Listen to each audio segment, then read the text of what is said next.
एक बार की बात है। एक गांव में हरिया नाम का एक आदमी रहता था। वो बहुत ही बड़ा शराबी था। सुबह होते ही वो शराब पीनी शुरू कर देता था।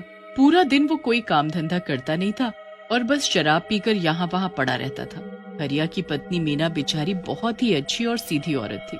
वो हरिया की शराब पीने की आदत से बहुत परेशान थी, क्योंकि हरिया ना तो काम करता, ना ही उसे बात करने की तमीज थी। मीना उससे बहुत ही दुखी थी, पर वो करती भी तो क्या। उसका इस दुनिया में हरिया के अलावा कोई था भी तो नहीं। एक दिन की बात है, जब मीना खाना बना रही होती है, पर उसे थोड़ी देर हो जाती है। अरे कहाँ मर गई मीना की बच्ची, इतनी देर से मैं भूखा हूँ। तू क्या मुझे भूखा मारना चाहती है? जी वो परसों होली है ना, तो मैं आज गुजिया बना रही थी, बस उसी में देर हो गई। पर मैं बस अभी खाना लेकर आई। मीना फिर जैसे ही हरिया के लिए खाना लेकर आती है, हरिया खाना फेंक कर मारता है। मीना बेचारी सारी जल जाती है और रोने लगती है। हरिया घर में रखे रंग निकाल कर लाता है और बुरी तरह मीना के मुंह पर मलने लगता है। मीना बेचारी बहुत चिल्लाती है, मुझे छोड़ दो, नहीं नहीं नहीं खेलूंगी अब, मुझे छोड़ दो, मुझे छोड़ दो। हरिया मीना की एक नहीं सुनता। वो उसे बुरी तरह रंग लगाता ही रहता है और फिर उसे मारना पीटना शुरू कर देता है। वो मीना को इतना मारता है कि मीना का सर फट जाता है। मीना बेचारी चिल्लाने की खूब कोशिश करती है, पर उसकी आवाज घर के बाहर तक पहुंच ही नहीं पाती। हरिया मार पीट कर शराब के नशे में बेहोश पड़ा रहता है। मीना भी बेचारी उठने की हालत में नहीं होती। उसके सर से खून बहता रहता है। अगले दिन जब हरिया को होश आता है, तो वो मीना को देखकर घबरा जाता है। अरे ये तो मर गई है, अब मैं इसका क्या करूँ? इसकी लाश को कहीं ठिकाने लगाना पड़ेगा। हरिया मीना की लाश को उठाता है और उसे कहीं छुपाने की सोचता है। उसे कोई ऐसी जगह ही नहीं मिलती जहाँ वो लाश को छुपा सके। पर फिर उसे सामने होली की लकड़ियाँ इकट्ठी रखी हुई दिखती है। अरे वाह, ये बढ़िया जगह है। क्यों ना मैं मीना की लाश को इसी में छुपा दूं, किसी को शक भी नहीं होगा और आज शाम को होली के साथ मीना की लाश इसी में जलकर राख हो जाएगी। बस फिर हरिया ऐसा ही करता है। जब आसपास कोई नहीं होता, वो मीना की लाश को उसी लकड़ियों के बीच छुपा देता है और वहाँ से चला जाता है। अब शाम को लोग होलिका दहन के लिए वहाँ इकट्ठे होने लगते हैं। सब बड़े खुश होते हैं। सबके हाथों में जौ और गुलाल होता है। फिर थोड़ी देर में होलिका दहन होता है। किसी को इस बात का जरा भी पता नहीं चलता कि अंदर मीना है। लोग तो अपने मजे से खुशियां मना रहे होते हैं, नाच गा रहे होते हैं। सब एक दूसरे को बधाई दे ही रहे होते हैं कि अंदर मीना का शरीर जलना शुरू हो जाता है। अंदर मीना का शरीर जल रहा होता है और बाहर लोग होली की खुशियां मना रहे होते हैं। जब लोग खूब थक जाते हैं तो फिर अपने अपने घर चले जाते हैं और उनके जाने के बाद होलिका से चुड़ैल निकलती है। मार डाला मुझे और मेरे मरने पर खुशियां मना रहे हो, अब मैं सबको मार डालूंगी, सबको। बस फिर चुड़ैल गुस्से में पागलों की तरह यहाँ से वहाँ गांव में घूमने लगती है। वो एक एक करके सबके घर के बाहर जाती है और खून से उनके घर के बाहर लिख देती है, अगर होली खेली तो मारी जाओगे। पूरी रात चुड़ैल यही करती है। हर एक घर के बाहर ऐसा ही लिख देती है और गांव में बाकी जगह पर भी यही सब लिख देती है। अगली सुबह जब लक्ष्मी भैंसों का चारा डालने के लिए उठती है, तो उसे अपनी दीवार पर बड़ा बड़ा लिखा कुछ दिखता है। वो पढ़कर बड़ी हैरान हो जाती है और पड़ोस से राजू को आवाज देती है। राजू भी उसे पढ़ने लगता है और बताता है कि उसके घर भी यही लिखा हुआ है। राजू और लक्ष्मी बात कर ही रहे होते हैं कि तभी वहाँ से जगिया गुजरता है। अरे क्या तुम्हारी दीवार पर भी यही लिखा है? तुम्हारी मतलब पूरे गांव में हल्ला हुआ पड़ा है, हर घर के बाहर यही लिखा है, और तो और पूरे गांव में हर जगह खून से यही लिखा हुआ है कि अगर होली खेली तो मारे जाओगे। क्या बेकार की बातें हैं, ये सब किसी का मजाक है और कुछ नहीं। ऐसे कैसे कोई किसी को मार देगा? मैं ये सब नहीं मानता। भाई जो भी हो, मैं तो इन सब से बहुत डरता हूँ। कहीं ये किसी ने जादू टोना तो नहीं किया? मैं तो नहीं खेलूंगा होली, मैं मरना नहीं चाहता। जगिया तो वहाँ से चला जाता है और राजू इस बात पर यकीन ही नहीं करता। गांव में हड़कंप मचा हुआ होता है। कुछ लोग इस बात को गंभीरता से लेते हैं तो कुछ मजाक उड़ाते हैं। जो लोग इस बात का मजाक उड़ा रहे होते हैं, चुड़ैल वहीं खड़ी उन्हें गुस्से से देख रही होती है। अच्छा, तुमको ये मजाक लग रहा है? ऐसा है तो होली खेल कर दिखाओ। जिसने आज होली खेली वो मारा जाएगा। उसके घर होगी फिर खून की होली। सबसे पहले राजू होली खेलनी शुरू करता है। उसने खूब दारू पी रखी होती है और वो अपने घर के आंगन में खूब चिल्ला चिल्ला कर अकेले ही होली खेलने लगता है। होली है भाई, होली है, पुराना मानो होली है। मैं तो खूब होली खेलूंगा भैया, जैसे अगर मुझे मारना हो तो मार कर दिखा दे। अच्छा, इसकी इतनी हिम्मत की होली खेलेगा? दारू पीकर पागलों की तरह होली खेल रहा है। इसको तो मैं अभी बताती हूँ, इसके साथ तो अब मैं होली खेलूंगी।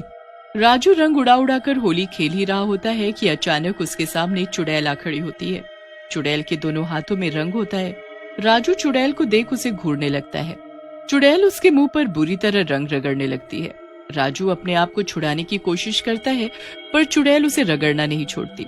मैंने बोला था ना, जो होली खेलेगा मारा जाएगा। फिर तेरी हिम्मत कैसे हुई आज होली खेलने की?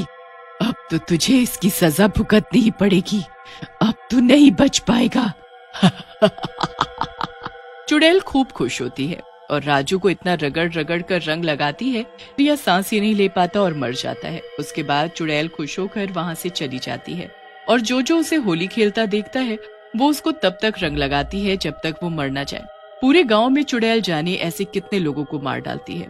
फिर जैसे ही चुड़ैल यहाँ वहाँ घूम रही होती है कि तभी उसे कुछ आवारा लड़के होली मनाते दिखते हैं और वो आती जाती लड़कियों को छेड़ रहे होते हैं। अब चुड़ैल गुस्से में वहाँ पहुँच जाती है। अच्छा, तो अब इनको भी होली सूझ रही है। इनको तो मैं अभी बताती हूँ। चुड़ैल के दोनों हाथों में रंग भरे होते हैं और वो चिल्लाते हुए उन लड़कों के पास जाती है। मैंने बोला था ना होली मत खेलो वरना मारे जाओगे। ये जरूर इस चुड़ैल का काम था। हाँ, वो मैंने ही लिखा था, पर तुम लोगों ने मेरी बातों को मजाक में लिया। अब तुम सब के सब मारे जाओगे।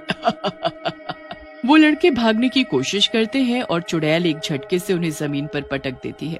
जो भी होली खेलेगा मुझसे बच नहीं पाएगा। तीनों लड़के हाथ जोड़कर चुड़ैल के आगे रोने लगते हैं, पर चुड़ैल उनकी एक नहीं सुनती। वो रंग लेकर तीनों के मुंह पर मलना शुरू कर देते हैं। तीनों लड़कों की हालत बहुत ही बुरी हो जाती है। वो चिल्लाने लगते हैं। धीरे धीरे वहाँ लोगों की भीड़ लगने लगती है। पूरे गांव में हल्ला हो जाता है कि चौक पर चुड़ैल है। सारा गांव वहाँ चुड़ैल को देखने इकट्ठा हो जाता है।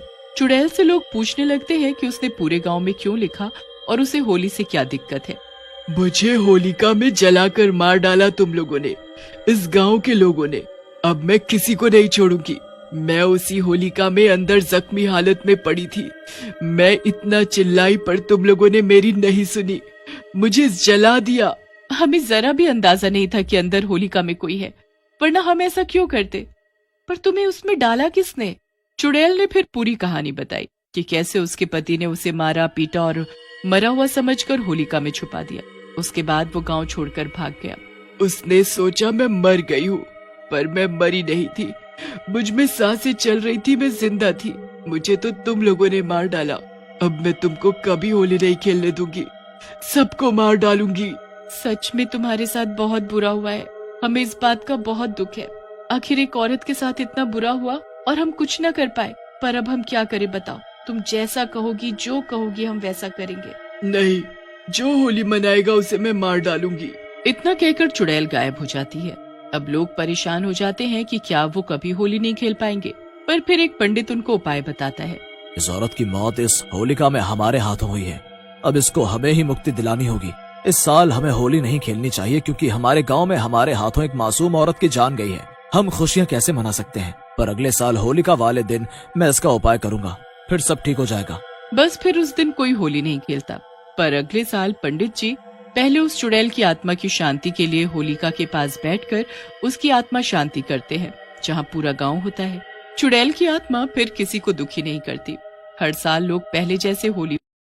एक जंगल में एक सिर कटा भूत रहता था। एक दिन राजू शहर में अपनी फसल बेचकर वापस अपने घर की ओर लौट रहा था। अरे यार, आज तो लौटने में बहुत देर हो गई। ये जंगल का रास्ता तो वैसे भी बहुत बदनाम है। कहीं वह गांव वालों की बात सच साबित हो गई तो मेरी शामत आ जाएगी। तभी भूतिया आवाजें आने लगती हैं। अरे भाई, कौन है वहाँ? देखो, मैं इसी गांव का रहने वाला हूँ। अगर तुमने मेरे साथ लूटपाट करने की कोशिश करी तो तुम्हारे लिए अच्छा नहीं होगा। तभी अचानक से वह सरकटा भूत उसके सामने आ जाता है। हे भगवान, ये तो वही सरकटा भूत है। अब क्या करूं? आज बहुत दिनों के बाद कोई शिकार हाथ लगा है। आज तो मजा ही आ गया। आज तुझे खाकर अपनी भूख मिटाऊंगा।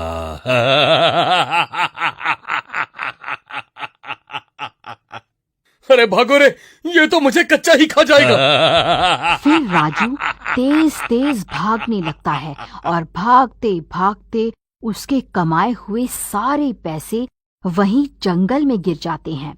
वह भूत भी उसका पीछा करने लगता है। अरे भागता कहाँ है, रुक जा। फिर राजू भागते भागते एक भूसे के ढेर के पीछे छुप जाता है और भूत उसके आगे से निकल जाता है। तेरा लाख लाख शुक्र है। चलो अब जल्दी से घर चलता हूँ। फिर राजू अपने घर की ओर चल देता है और थोड़ी देर में अपने घर पहुंच जाता है। वहां उसकी पत्नी उसका इंतजार कर रही होती है। अरे क्या हुआ? आप इतने घबराए हुए क्यों हो? कोई चोर डाकू पीछे पड़ गए हैं क्या? अरे चोर डाकुओं को छोड़ो, आज तो मेरे पीछे वह सरकटा भूत पड़ गया था। मैं किसी तरह अपनी जान बचाकर आया हूँ। उसने बहुत दूर तक मेरा पीछा भी किया, लेकिन मैं उसे चकमा देकर भाग आया। अजी शुक्र है भगवान का, आपकी जान बच गई। अजी आप शहर गए थे ना फसल बेचने, बदले में जो पैसे मिले हैं वह दे दीजिए, मैं अलमारी में रख देती हूँ। फिर वह अपने पैसों की पोटली ढूंढने लगता है। हे भगवान, मेरे पैसों की पोटली कहाँ चली गई? अरे यार, कहीं भागते वक्त वो पोटली कहीं गिर तो नहीं गई? अजी क्या हुआ? क्या आपने सारे पैसे वहीं जंगल में तो नहीं गिरा दिए? मुझे तो लगता है आप कोई मनगढ़ंत कहानी बना रहे हैं। मुझे लगता है आप सारे पैसे शहर में किसी दूसरी औरत पर खर्च करके आ गए हैं। अजी आपने कहीं दूसरी शादी तो नहीं कर ली ना? आपको मेरी कसम है, सच सच बता दीजिए। अरे भगवान, कैसी अजीब अजीब सी बातें कर रही हो। भला मैं तुम्हारे साथ ऐसा कैसे कर सकता हूँ? भला तुम्हारे रहते मैं दूसरी शादी कैसे कर सकता हूँ? मैं सच बोल रहा हूँ, मेरा यकीन करो। सच में मेरे पीछे सरकटा भूत पड़ गया था, उसी की वजह से सारे पैसे वहीं जंगल में गिर गए हैं। मुझे आपके ऊपर विश्वास नहीं है। आजकल आपके तेवर भी बदले बदले से हैं। ठीक है, अगर ऐसी बात है तो मैं वापस जंगल जा रहा हूँ। मैं वो सारे पैसे ढूंढ कर वापस लाऊंगा ताकि तुम्हारा शक दूर हो सके। फिर इतना बोलकर राजू गुस्से में घर से बाहर निकल जाता है। अरे यार, मैंने गुस्से में वापस जंगल जाने की बात तो बोल दी, लेकिन जंगल में वह सरकटा भूत दोबारा मिल गया तो वह मुझे जिंदा नहीं छोड़ेगा। मैं पहले ही उसे एक बार धोखा देकर वहाँ से भाग चुका हूँ। एक काम करता हूँ, लल्लू राम को साथ ले चलता हूँ, एक से भले दो। फिर वह सीधा लल्लू राम के घर जाता है। लल्लू भाई, मेरी मदद करो। मेरे पैसे जंगल में कहीं गिर गए हैं। अब रात भी बहुत हो गई है, मैं इस वक्त अकेला जंगल में नहीं जा सकता। कृपा करके तुम मेरे साथ जंगल चलो। ठीक है भाई, इसमें कौन सी बड़ी बात है। एक दोस्त ही तो दूसरे दोस्त के काम आता है। चलो। फिर राजू लल्लू राम को अपने साथ लेकर वापस जंगल की ओर चल देता है। क्या हुआ भाई, तुम्हारे चेहरे की हवाइयाँ क्यों उड़ी हुई है? तुम घबराओ मत, पैसे जरूर मिल जाएंगे। वह देखो भाई राजू, वह पड़ी तुम्हारे पैसों की पोटली। चलो अब खुश हो जाओ। फिर वह दोनों भाग कर जाते हैं और पोटली उठा लेते हैं, लेकिन राजू अभी भी डरा हुआ होता है। राजू भाई, अब तो खुश हो जाओ, अब तो पैसे भी मिल गए। लल्लू भाई, मैं तुम्हें एक बात तो बताना भूल ही गया। भाई, जब मैं इस रास्ते से गुजर रहा था तब मेरे पीछे एक सिरकटा भूत पड़ गया था। मैं किसी तरह उससे अपनी जान बचाकर यहाँ से भाग गया था। अब मुझे इसी बात का डर सता रहा है कि कहीं वह सिरकटा भूत दोबारा ना मिल जाए। अरे राजू, तू तो बहुत बड़ा झूठा निकला रे। मुझे पहला फुसला के यहाँ मरने के लिए ले आया। हाय रे, अब क्या होगा? आज मैं पक्का मरने वाला हूँ। वह सिरकटा भूत हमें नहीं छोड़ेगा। अरे भाई, रोना बंद करो, ऐसा कुछ नहीं होगा। अगर उस भूत को यहाँ आना होता तो वह कब का आ जाता। तभी वह सिरकटा भूत वहां पहुंच जाता है। डर के मारे उन दोनों की हालत खराब हो जाती है। लो, भाई राजू, शैतान का नाम लिया और शैतान हाजिर। तू तो वही है ना जो मुझे थोड़ी देर पहले धोखा देकर यहाँ से भाग गया था। तेरी वजह से मुझे बहुत भटकना पड़ा। अब तू मरने के लिए तैयार हो जा। अरे राजू भाई, कोई तरकीब लड़ाओ, नहीं तो ये हमें कच्चा ही खा जाएगा। भाई भूत के आगे तो बस एक ही तरकीब काम आती है, जितनी तेजी से भाग सकते हो भागो। अरे भागो रे, अपनी जान बचा के भागो। अरे कमबख्त रुक जा, मुझे यहाँ अकेला छोड़कर कहाँ भाग रहा है।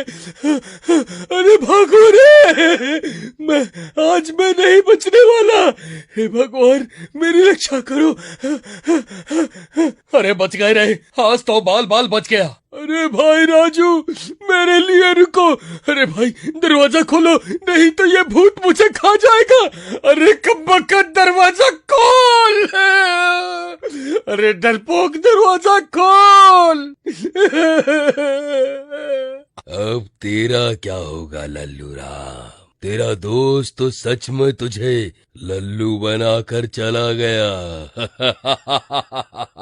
अरे बचाना रे। अरे ये क्या, ये तो मेरा बेटा है। अरे ये सरकटा भूत कहाँ से आ गया? हे भगवान, ये मेरा बेटा किस मुसीबत में फंस गया। मुझे कुछ ना कुछ करना होगा। फिर लल्लू राम की माँ घर से एक शीशा अपने साथ लेकर लल्लू राम की तरफ दौड़ पड़ती और वहां पहुंचकर शीशा भूत की तरफ कर देती है। अरे माँ, तुम यहाँ क्यों आ गई? ये भूत मेरे साथ तुम्हें भी जिंदा नहीं छोड़ेगा। बेटा तुम घबराओ मत, एक माँ के होते हुए उसके बच्चे का कोई बाल भी बांका नहीं कर सकता। फिर वह भूत शीशे में अपने अक्स को देखकर घबरा जाता है। ऐ कौन है तू? तू यहाँ कहाँ से आ गया? ये इलाका मेरा है, तू अभी के अभी यहाँ से चला जा। अजी वह देखिए, लल्लू राम की माँ ने अपनी बेटे की जान बचाने के लिए अपनी जान खतरे में डाल दी और आप हैं जो अपने दोस्त को खतरे में अकेला छोड़कर आ गए। आपको उनकी मदद जरूर करनी चाहिए। फिर राजू भी अपने घर से एक शीशा उठाता है और लल्लू राम की तरफ दौड़ पड़ता है। अच्छा हुआ जो तू खुद यहाँ मरने चला आया। अब सबसे पहले मैं तुझे ही खाऊंगा। फिर जैसे ही वह भूत राजू की तरफ बढ़ता है, राजू शीशे को आगे कर देता है और खुद उस शीशे के पीछे छुप जाता है। वह सरकटा भूत शीशे में अपने ही अक्स को देखकर घबरा जाता है और उसे डराने लगता है।